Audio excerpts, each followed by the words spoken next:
రాధిక కూడా కనిపిస్తుంది bro. But main వచ్చేసి సిద్ధు అన్న టైమింగ్ రైమింగ్ మామూలు లేదు. మ్యూజిక్ అయితే వేరే లెవెల్లో ఉంది. డాన్స్ కథ కార్ఖానా అంతా డీజే మామూలు లేదు. సినిమా అయితే పెద్ద బ్లాక్ బస్టర్ బ్రో. నాకు బాగా నచ్చింది.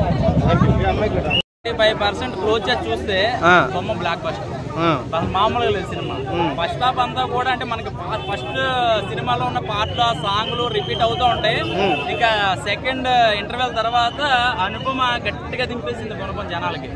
అందులో రాధిక మామూలుగా మోసం చేయదు, అమ్మను బొమ్మ చేస్తుంది. ఇందులో మనిషిని మింగి బొక్కలు వస్తుంది అనమాట మన అనుపమ. ఏవి క్యారెక్టరైజేషన్, తనకి ఇచ్చిన ఎలివేషన్స్, తనకి ఇప్పటిదాకా తనకి చెప్పుకోదాకా ఒక క్యారెక్టర్ గానీ ఒక మంచి సినిమా గానీ లేదు. కానీ డీజే టిల్లు 2 అయితే మాత్రం తనకు ఒక మైల్ రాయి అని చెప్పుకోవాలన్నమాట. అంటే అంత బ్రహ్మాండమైన విజువల్స్ ఇచ్చారు. పార్ట్ 2 అంటే ఇంకెంత కొత్తగా తీస్తాడని అనుకున్నాం కానీ సెకండ్ హాఫ్ అంతా కూడా ఒక మాఫియా, ఒక మంచి లైన్, ఆ స్టోరీ లైన్ వెళ్లే విధానం కానీ డైలాగ్ రైటింగ్ అయితే మాత్రం అదిరిపోయింది నిజంగా.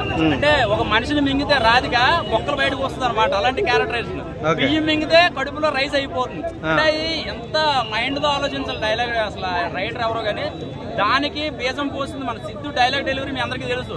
అంటే తను ఏం మాట్లాడినా నువ్వు వచ్చేస్తుంది. మామూలుగా సీరియస్ గా ఉన్నా కూడా న్యాచురల్ గా యాక్టింగ్ చేస్తాడు. దీనికి సినిమాకి హైలైట్ అంటే RR బీజం అందరూ కొట్టేసాడు నిజంగా. థియేటర్లు అలా అయిపోయింది. అలాంటిది ఫస్ట్ లో రాధిక అక్క అనుపమ ఇద్దరు కలిస్తే ప్రేమ అంత థియేటర్ లో అందరూ కొట్టేశాడు. గట్టిగా దింపింది గుణపం అయితే మాత్రం. 3 వచ్చే ఆప్షన్ ఉందా ఏమన్నా? డీజే 3 ఇది 3, 4 వచ్చినా కూడా చూస్తానే ఉంటారా? లైన్ అనేది అవసరం లేదు. ఎందుకంటే ఒక మంచి ఎంటర్టైన్మెంట్ మూవీ కాబట్టి స్టోరీ లైన్ అవసరం లేదు. చాలా బ్రహ్మాండంగా ఉంది సినిమా. చెప్పాలి సినిమా హిట్టా?